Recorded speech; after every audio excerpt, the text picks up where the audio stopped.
Kungulakho pastor lo uyachaza amaphupho. Inamba yami isenze ukuyimember noma ke uyacontributor kwi-channel.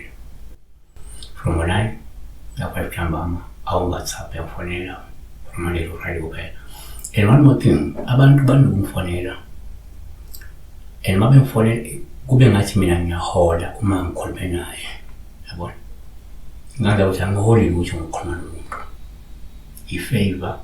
But abantu bangifonela bengidelele.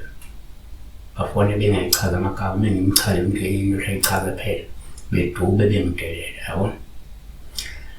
Ngizoyishintsha inamba yami izotholakala kuphela abantu abama-member. I want to help people, ngiyakuthanda ukukhuluma nabantu, ngiyakuthanda ukusiza abantu bakhe. Abantu uma beqhube bengidelela kuzokuthi inamba yami ithole umuntu oyimember kuphela. Ngizoyishintsha very soon. Kodwa kasikho lapho. Inamba ifonele ngoba uyimember ngoba nomuyanikela. Awungathaphi.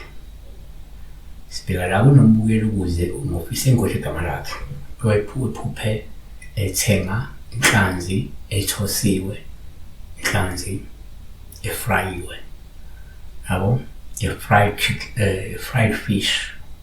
So la singakusho uma kwenza uphuphe inhlanzi ethosiwe, okay.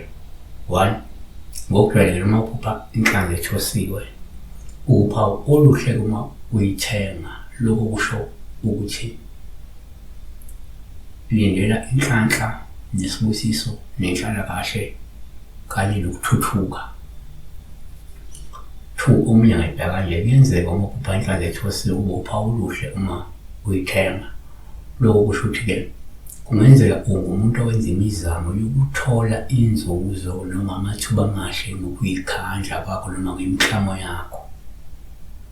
Three, kwabanye uma uphupha inhlanzi ethosiwe uphawu oluhle uma uyithenga, usuke luveza lapho kungenzeka uzothola izindaba ezinhle noma uzothola ingcebo nemali futhi uzophumelela noma ke kuzofezeka izifiso zakho.